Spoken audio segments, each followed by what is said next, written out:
The thing about revenge, Cole had learned, was that it usually arrived when you least expected it and always cost more than advertised. "Tell me again why we're accepting a job from a Vraxian crime lord," Riley said, studying the contract on her datapad. Cole kept his eyes on the viewport, watching Station Osiris rotate against the backdrop of a dying red star. Because Dax Vorenthal pays on time and doesn't ask questions about methods, he also flays people alive for minor contract violations. "Then we won't violate the contract."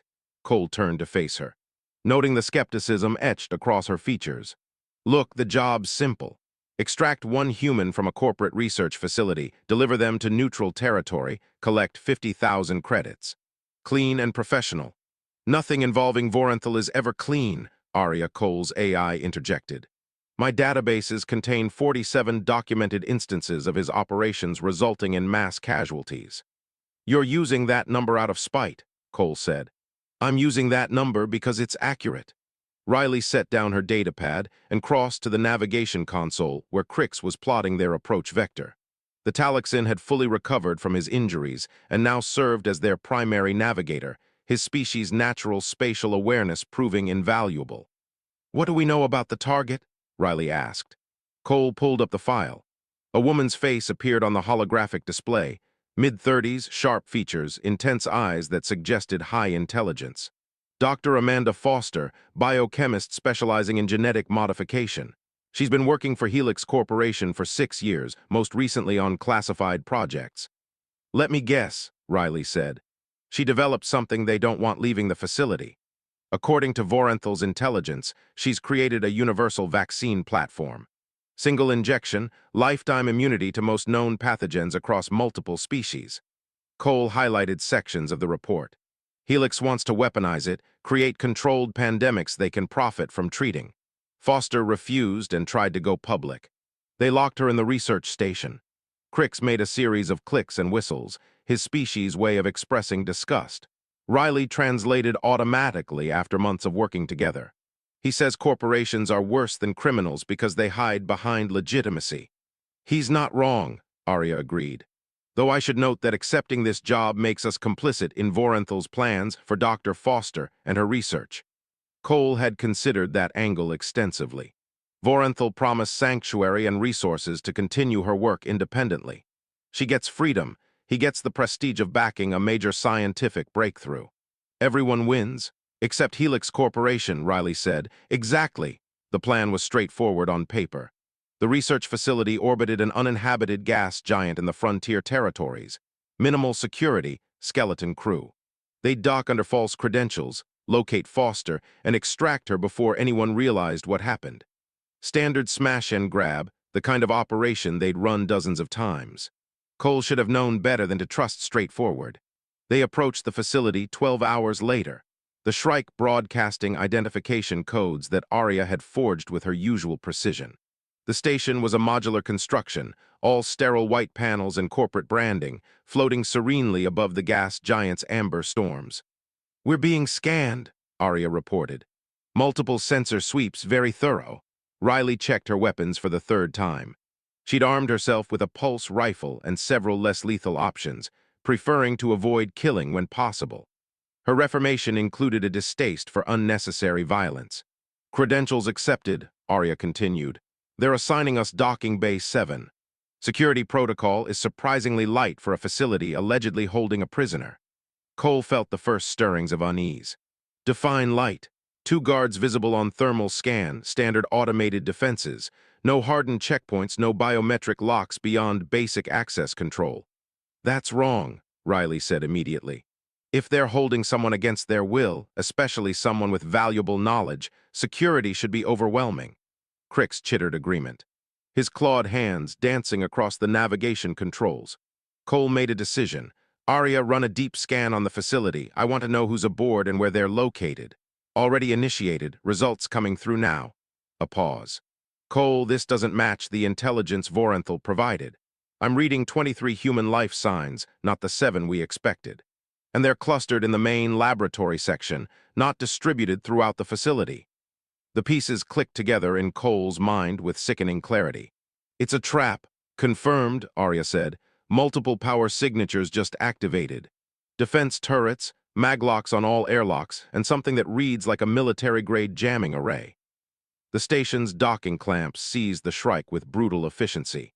Maglocks engaging before they could pull away. Warning lights flooded the cockpit. "We're locked down," Riley reported, trying the manual release. "Clamps aren't responding." A voice crackled over the comm system, smooth and professionally hostile. "Cole Sterling and Riley Bennett, welcome to Research Station Prometheus. This is Director Graham Hutchinson. Please power down your weapons and prepare to be boarded." Cole's hand moved to his pistol. "ARIA options? Limited. The clamps are reinforced military grade. I could overload our engines and break free, but it would cripple the ship. Weapons are offline, blocked by the jamming array. We're effectively captured." "Told you this was a bad idea," Riley muttered, but she was already moving toward the armory. "Crix, seal yourself in engineering. If things go wrong, you're our backup plan." The Talixin nodded and disappeared into the ship's depths. Cole joined Riley at the armory, selecting his preferred loadout: pulse pistol, shock grenades, and a backup blade that had saved his life more times than he could count. "How do you want to play this?" Riley asked. "Cooperative until we're not." Cole checked his weapons charge. "They want us alive or they'd have just blown us apart. That gives us leverage. Or they want to make examples of us. Always the optimist." The airlock cycled open to reveal 6 armed guards in Helix security armor, weapons raised but not firing. Behind them stood a man in an expensive suit, graying hair, and the kind of smile that suggested he enjoyed other people's suffering. "Director Hutchinson, I presume," Cole said, keeping his hands visible. "Indeed. I apologize for the deception, but you've become something of a problem." Hutchinson gestured, and the guards moved forward with zip ties. "You see, Dax Vorenthal hired you to extract Dr. Foster. What he didn't tell you is that we hired him to hire you." Riley laughed, sharp and bitter. "A double-cross original. Quite effective, though. You've made enemies in the corporate sector, Captain Bennett. Your Reformed Criminal Act doesn't erase the data you've stolen or the operations you've disrupted." Hutchinson nodded to Cole. "And you, Mr. Sterling, have a troublesome habit of interfering with legitimate business interests." The guards secured their hands and confiscated their visible weapons. Cole didn't resist, cataloging everything: guard positions, weapon types, security weaknesses. He'd been captured before and learned that compliance bought time. They were marched through sterile corridors to the main laboratory, where the truth of the situation became clear. Dr. Foster stood behind a reinforced glass partition, very much not a prisoner. She was directing a team of scientists, working on something that made Cole's blood run cold. Rows of tanks filled with amber fluid, each containing what looked like human bodies in various stages of development. Clone tanks. "Beautiful, isn't it?" Hutchinson said. "Dr. Foster's vaccine platform had unexpected applications. We discovered we could modify it to rewrite genetic code at the cellular level. Create perfect soldiers, perfect workers, perfect slaves." Foster met Cole's eyes through the glass, and he saw no remorse there, only scientific curiosity and corporate ambition. "You're going to be our test subjects," Hutchinson continued. "Your DNA will help us refine the process. Bounty hunters and reformed criminals make excellent baseline templates for combat models." Riley spat at his feet. "You're insane." "I'm profitable." "There's a difference," Hutchinson signaled to the guards. "Take them to processing." They were separated, Cole dragged to one cell and Riley to another. The guards were professional but not creative, securing him to a medical chair with restraints that looked sturdy, but weren't designed for someone trained in escape techniques. Cole waited until they left, then immediately began working on his bonds. The restraints were standard issue, relying on tension rather than actual locks. He'd learned this trick from a Talixin smuggler years ago. Relax completely, let the bindings loosen microscopically, then exploit the gap. It took 20 minutes of careful work before his right hand slipped free. From there, the rest was simple.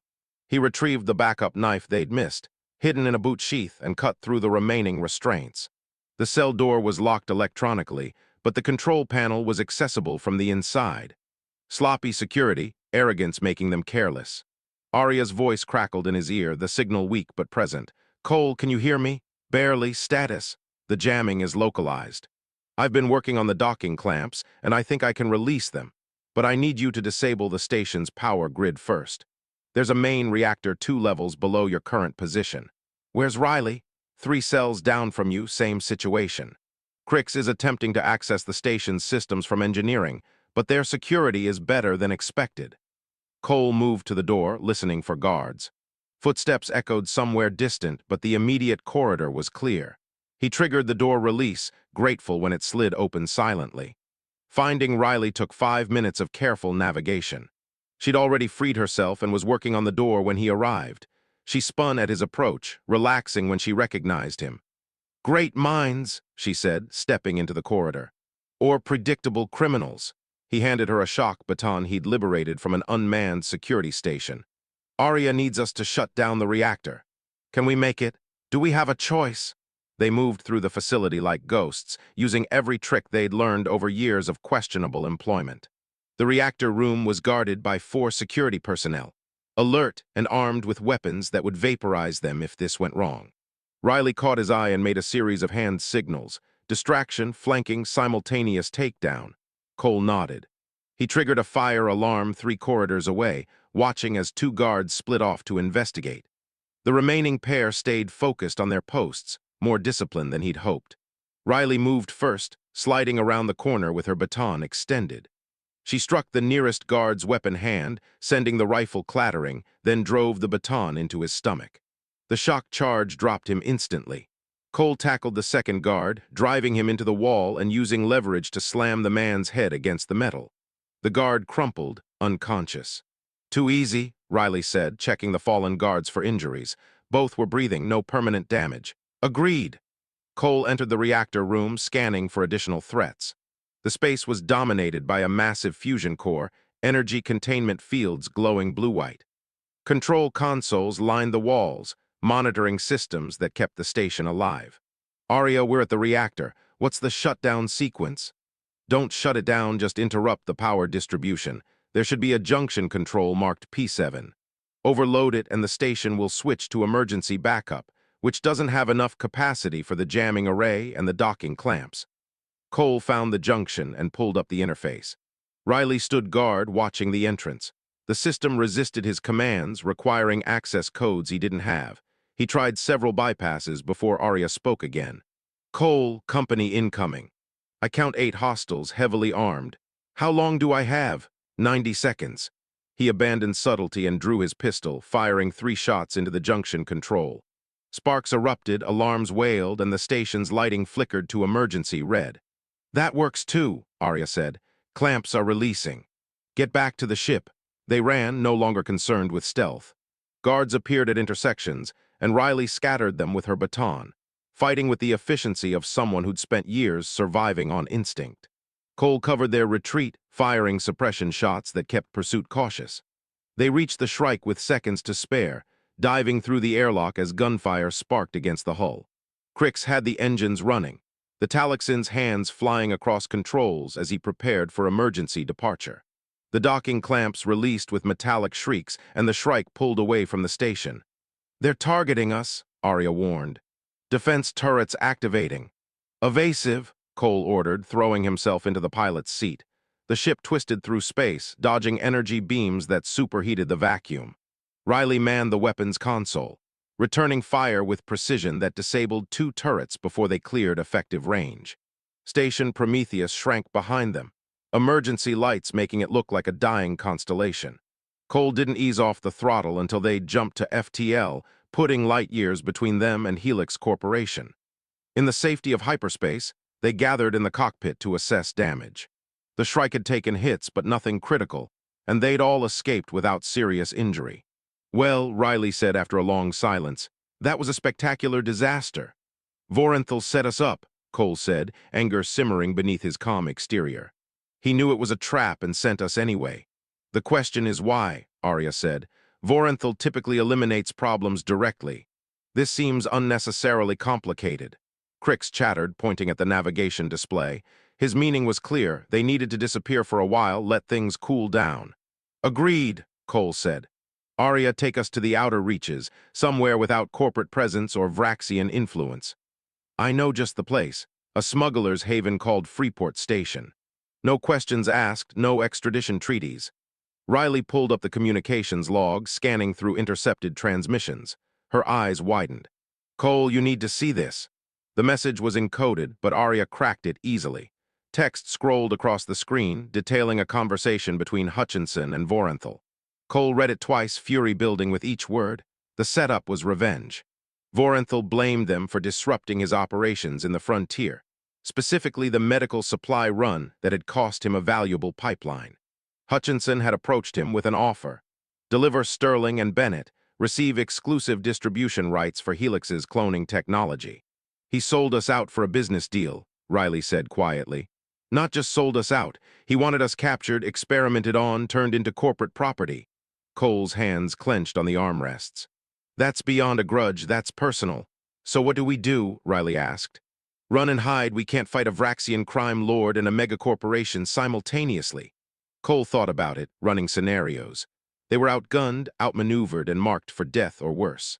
The smart play was to disappear, change identities, start over somewhere nobody would look. But Cole Sterling hadn't built his reputation by being smart. He'd built it by being relentless. We fight back, he said, but not directly. We need information, leverage, and allies. I might know someone, Riley offered. An old contact works in corporate intelligence. She owes me a favor. Use it. Find out everything about Hutchinson's operation, funding sources, political connections, weak points. Cole turned to Arya. You focus on Vorenthal. I want his financial records, shipping manifests, every dirty secret he's ever buried. That will take time and considerable processing power. We've got time. And you've got power to spare. Crix clicked enthusiastically, already compiling a list of potential allies in the outer reaches. They spent the next 3 days in hyperspace, using the time to plan and prepare. Riley contacted her intelligence source, a woman named Patricia who specialized in corporate espionage. The information that came back was damning. Hutchinson's cloning program was unauthorized, funded by embezzled research grants and black market organ sales. Arya's investigation into Vorenthal revealed equally useful intelligence.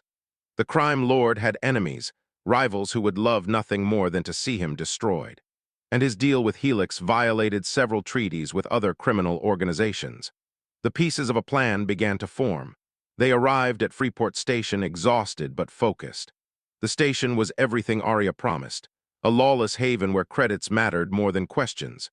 They docked without incident and Cole immediately set about making contacts. 2 days of careful negotiation later, they had what they needed. Evidence of Hutchinson's crimes, ready to be transmitted to Helix's board of directors and regulatory authorities. Proof of Vorenthal's treaty violations, prepared for distribution to his criminal rivals. This will start a war, Riley observed, reviewing the final packages. Good, Cole said. Let them destroy each other. We'll be long gone. The transmissions went out simultaneously, timed to create maximum chaos. Within hours, news feeds exploded with scandal. Helix's stock crashed as authorities raided research station Prometheus. Vorenthal's organization fractured as rivals moved against him. Cole watched it unfold from the safety of Freeport, feeling satisfaction rather than guilt. These weren't innocent victims. They were predators who'd gotten too ambitious. What now? Riley asked as the feeds continued their frenzy. Now we disappear for real, Cole said. New identities, new sector, fresh start. Together, he looked at her, this woman who'd betrayed him and earned her way back, who'd fought beside him and proven herself repeatedly. Yeah. Together, Arya's voice held a note of approval. I've prepared new credentials for all of us. May I suggest the Helios sector? Lots of legitimate opportunities, minimal corporate oversight. Sounds perfect, Riley said. Crix chattered agreement, already plotting courses. The Shrike departed Freeport 3 days later, leaving behind identities that no longer served them. Cole Sterling became Marcus Webb, independent security consultant. Riley Bennett became Sarah Morrison, logistics coordinator. Even the ship got a new name and registration. But some things didn't change. They were still hunters, still survivors, still ready to face whatever the galaxy threw at them. You know, Riley said as they jumped toward their new lives. This reformation thing is harder than I expected. Because you keep getting shot at? Because I keep ending up in your messes, she smiled. But I wouldn't have it any other way. Cole returned the smile, genuine and warm. They'd been through hell together twice now and come out stronger. Whatever waited in the Helios sector, they'd handle it the same way they handled everything else. Together, watching each other's backs and refusing to quit no matter the odds. The universe was vast and full of dangers, but humanity had proven time and again that they belonged among the stars. Not because they were stronger or smarter than other species, but because they were too stubborn to accept defeat. And Cole Sterling embodied that stubbornness perfectly. "Arya," he said, "what's our ETA?" 72 hours to the Helios sector. I've already identified several potential opportunities. Shall I compile a list? Please do. And Arya, thanks for having our backs. Always, Cole, someone has to keep you biological entities alive. Riley laughed, the sound filling the cockpit with warmth. Crix joined in with his chittering, and even Arya's voice seemed lighter. They'd lost this round, been outmaneuvered, and nearly destroyed. But they'd adapted, struck back, and survived. That was the human way. Take the hit, learn from it, come back stronger. The stars stretched endlessly before them, full of promise and danger in equal measure. Cole settled into his seat, ready for whatever lay ahead. 2 weeks after torching their old lives, Cole stood in a warehouse on the industrial rim of Haven's Gate Station and contemplated the reality of starting over. "This is what 15,000 credits gets us?" Riley asked, surveying the space with undisguised disappointment. The warehouse was exactly what the listing promised. 4,000 square feet of mostly empty space with corroded walls, flickering lights, and the lingering smell of industrial solvents. But it had three things Cole needed: privacy, security, and a direct connection to the station's black market district. "It's defensible," he said, walking the perimeter. "Two entry points, both controllable. High ceiling means we can install overhead storage. And look." He pointed to a corner where heavy power conduits ran through the wall. "Direct access to the station's main power grid. We can run whatever equipment we need." Crix chittered approval, already examining the power connections with professional interest. The Talixin had proven invaluable over the past 2 weeks, using his technical expertise to forge their new credentials and scrub their old identities from accessible databases. Riley kicked at a piece of debris, sending it skittering across the concrete floor. "Fine, but we need to talk about the elephant in the room. Or rather, the two elephants with very large guns and extensive criminal networks." She was right. Helix Corporation and what remained of Vorenthal's organization were both looking for them. The transmissions they'd sent had inflicted damage, but not enough to completely eliminate the threat. Hutchinson had disappeared before authorities could arrest him, and Vorenthal had survived the initial attacks from his rivals. Cole pulled up a holographic display from his wrist comm, showing intelligence Arya had compiled. "Helix put out a quiet bounty. 200,000 for information leading to our capture, 500,000 for delivery. No kill order, they want us alive." "For more experiments," Riley said darkly. "Probably. Vorenthal's bounty is simpler. 1 million credits, dead or alive, his preference being extremely dead." Cole zoomed in on known locations where their enemies operated. "The good news is they're both stretched thin right now. Helix is dealing with regulatory investigations and board upheaval. Vorenthal is fighting a three-way gang war in the frontier territories. So we have a window," Riley said. "How long?" "Arya estimates 6 months before either organization stabilizes enough to mount a serious search. Maybe less if we're unlucky. Then we use those 6 months to become something they can't touch." Riley's expression hardened with determination. "We turn the Shrike into something that can outfight anything they send, and we build a network of our own." Cole nodded. That had been his thinking exactly. Running would only delay the inevitable. They needed to become dangerous enough that hunting them cost more than ignoring them. "First priority is the ship," he said. "Arya, pull up the upgrade list." The AI's voice echoed through the warehouse's speakers, which Crix had already connected to their systems. "I've compiled a comprehensive modification package based on our recent experiences and projected threats. Fair warning, it's expensive." The hologram shifted, displaying a three-dimensional schematic of the Shrike with highlighted upgrade points. Cole studied it, mentally calculating costs. "Enhanced engines," Arya continued. "Military-grade fusion cores will increase our top speed by 40% and our acceleration by 60. Cost 80,000 credits." Riley whistled. "That's most of our liquid assets. But necessary," Cole said. "Speed keeps us alive, what else?"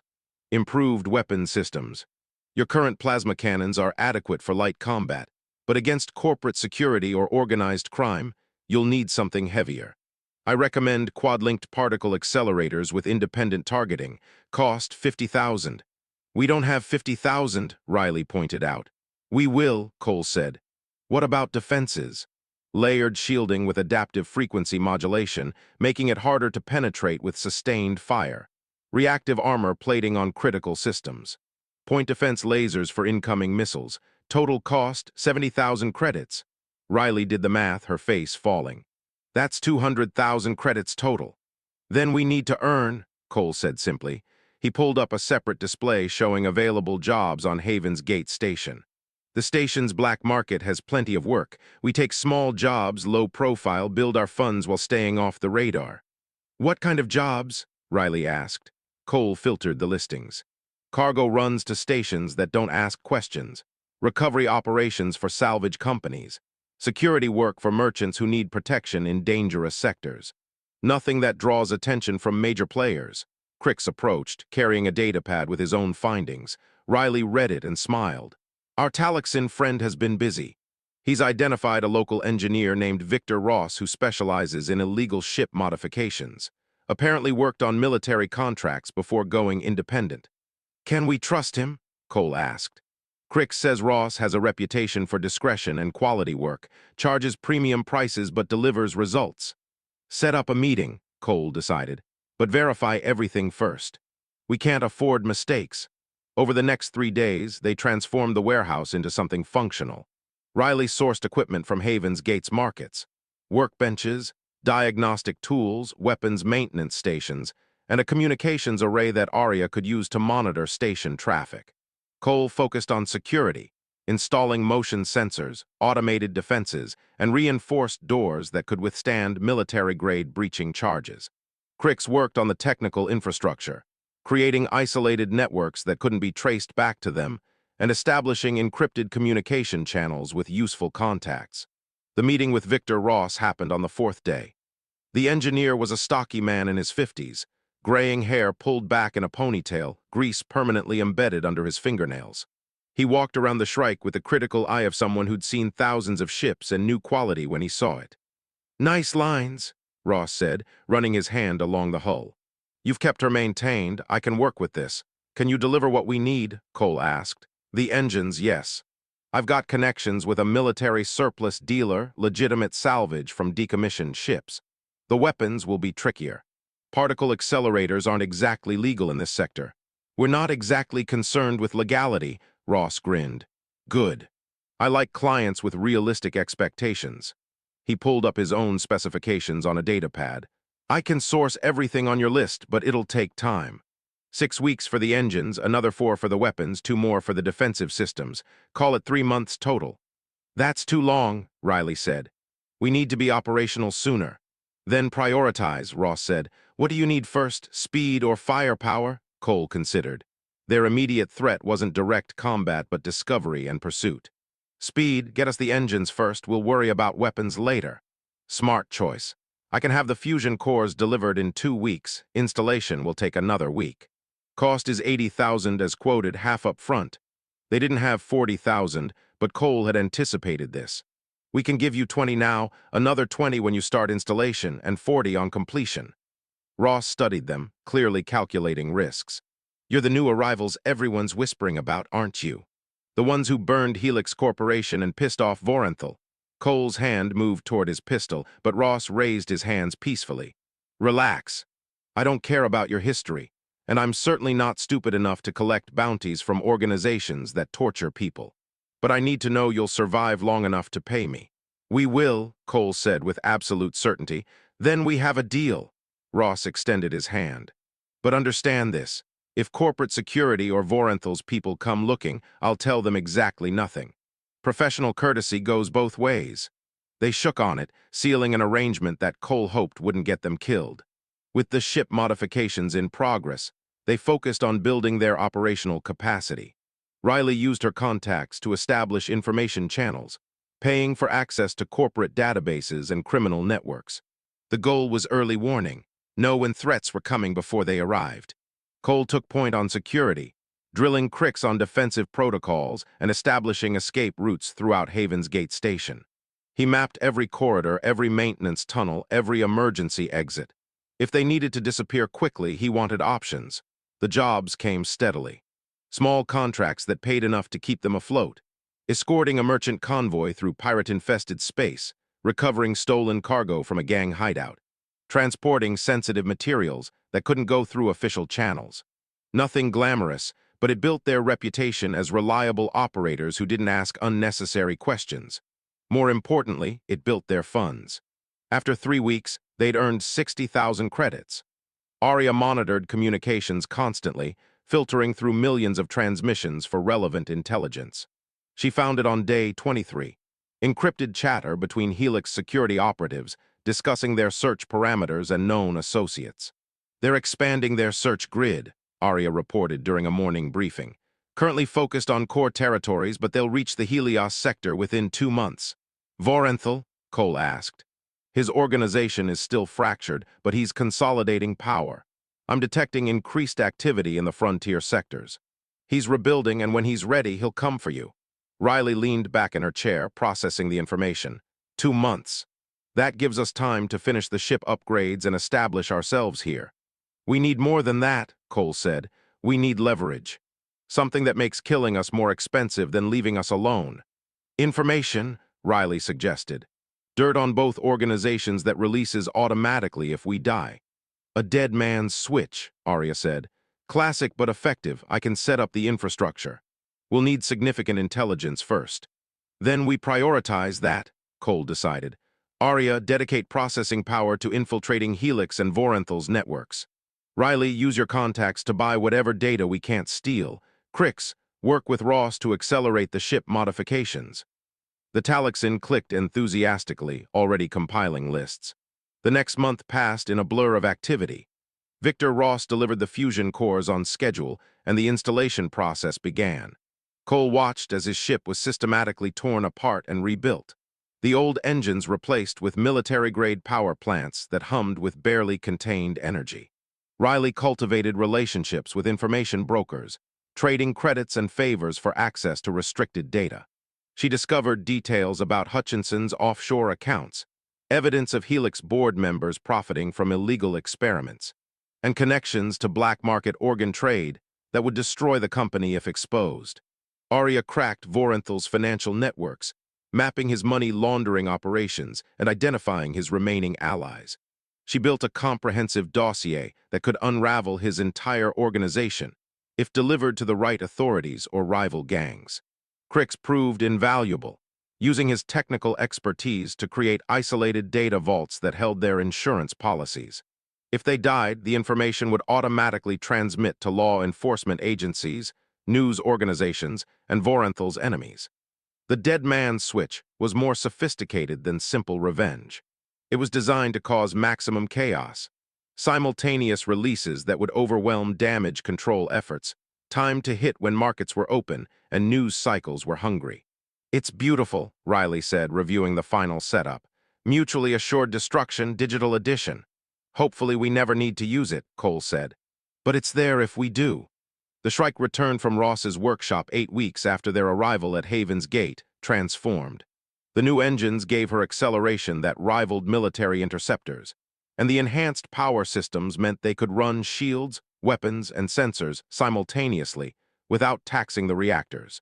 Cole took her on a test flight, pushing the ship through acceleration curves that would have torn the old configuration apart. She responded beautifully, every system optimized and balanced.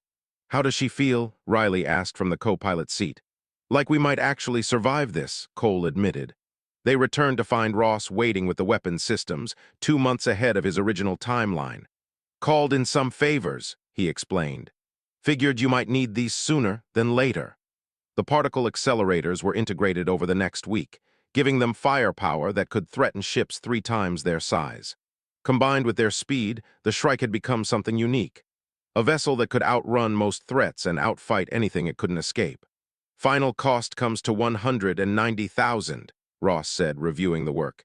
You've paid 120. We'll call the remaining 70 an installment plan. Pay me when you can with the understanding that if you die, we're square. Generous terms, Cole said. I like you too. You remind me of why I got into this business, helping people who actually need it instead of corporate executives who want faster yachts. Ross handed Cole a data chip. My private contact information. If you need more work done, or if you need to disappear in a hurry, call me. I've got connections throughout the sector. They shook hands, and Ross departed, leaving them with a ship that could face their enemies on more equal terms. The dead man's switch went live on day 67. Arya confirmed all systems were operational, all data vaults were secure, and transmission protocols were tested and verified. "We're as protected as we're going to get," she announced. Cole stood in their warehouse headquarters, surrounded by the infrastructure they'd built from nothing. Equipment hummed, displays showed real-time intelligence feeds, and weapons were racked and ready. They'd transformed themselves from fugitives into something more dangerous, survivors with the tools and knowledge to fight back. Riley joined him, studying the same displays. "We should send a message, let them know what we've set up." "Carefully worded," Cole agreed. "Make it clear that we're not a threat unless they force us to be." The message went out that evening through anonymous channels, reaching both Helix Corporation and Vorenthal simultaneously. It was brief and professional, outlining exactly what information they possessed and the automatic release triggers. The subtext was clear: "Leave us alone or everyone loses." Responses came within hours. Helix's board issued a quiet recall of all bounties related to their case, claiming it was a misunderstanding. Vorenthal's organization went silent, which Arya interpreted as acknowledgement and reluctant acceptance. "They could be lying," Riley warned, "planning to hit us anyway." "Possibly," Cole said. "But now they know the cost. That's more protection than we had before." They settled into a routine over the following weeks, small jobs that kept their skills sharp and funds flowing. Constant monitoring of potential threats, regular maintenance on the Shrike and their equipment. They were building something sustainable, a life that didn't depend on running or hiding. Crix proved himself indispensable, managing their technical infrastructure and establishing trade relationships with other freelancers. Riley's network of contacts grew, providing intelligence and opportunities. Arya continued evolving, her processing growing more sophisticated as she absorbed information and refined her analytical capabilities. 3 months after arriving at Haven's Gate Station, Cole received a message from an unexpected source: Patricia, Riley's intelligence contact. The woman appeared via hologram, her expression urgent. "You two need to see this," she said without preamble, a data package transferred. "I've been monitoring corporate communications like you asked. Helix is developing something new, and it involves the research they stole from Foster's original vaccine work." Cole opened the files, scanning through technical specifications and test results. His blood ran cold. "They're creating a plague," Riley said, reading over his shoulder. "A biological weapon that targets specific genetic markers." "Worse than that," Patricia continued. "They're planning to release it in controlled populations, then sell the cure to governments. Manufactured crisis, guaranteed profits." "When?" Cole demanded. 3 months. "They've already selected their test sites. 6 colonies in the outer reaches, places without strong government oversight or rapid response capabilities." Cole looked at Riley, saw his own horror reflected in her eyes. Thousands of people would die in Helix's experiment, all for corporate profit. "We have to stop them," Riley said. "We will," Cole agreed. "Arya, compile everything we have on Helix's operations. Ross, we need him. Crix, start reaching out to every contact we've made. We're going to need help." The Talaxan chittered acknowledgement, already working his communications board. Patricia's hologram flickered. "I can provide detailed intelligence on their facilities and security protocols. But Cole, Riley, this is bigger than anything you've faced. You'll be going against a megacorporation with unlimited resources." "We've faced worse odds," Cole said, though he wasn't entirely sure that was true. Over the next week, they planned. The warehouse became a war room, displays showing Helix facilities, shipping routes, personnel files, and security systems. Ross contributed technical expertise on how to disable corporate defenses. Other contacts provided equipment, vehicles, and safe houses. The operation would require precision, timing, and resources they'd spent months building. They would hit 3 Helix facilities simultaneously: the main research lab, a production facility, and a shipping depot. Destroy the plague samples, expose the project to authorities, and eliminate Helix's ability to restart the program. It was ambitious, dangerous, and probably suicidal. It was also the right thing to do. On the eve of their operation, Cole stood in the Shrike's cockpit, running final system checks. Riley joined him, her expression determined. "We're really doing this," she said. "We are," Could get us killed. Probably will, she smiled. Wouldn't be the first time we faced terrible odds. Or the last, Cole agreed. The stars shone through the viewport, endless and indifferent. Somewhere out there, Helix Corporation was preparing to kill thousands for profit. In 3 days, Cole and his crew would stop them or die trying. He'd spent 15 years as a bounty hunter, chasing targets for money and reputation. But this wasn't about payment. This was about proving that humanity deserved its place among the stars, that some people still fought for what was right even when the cost was everything.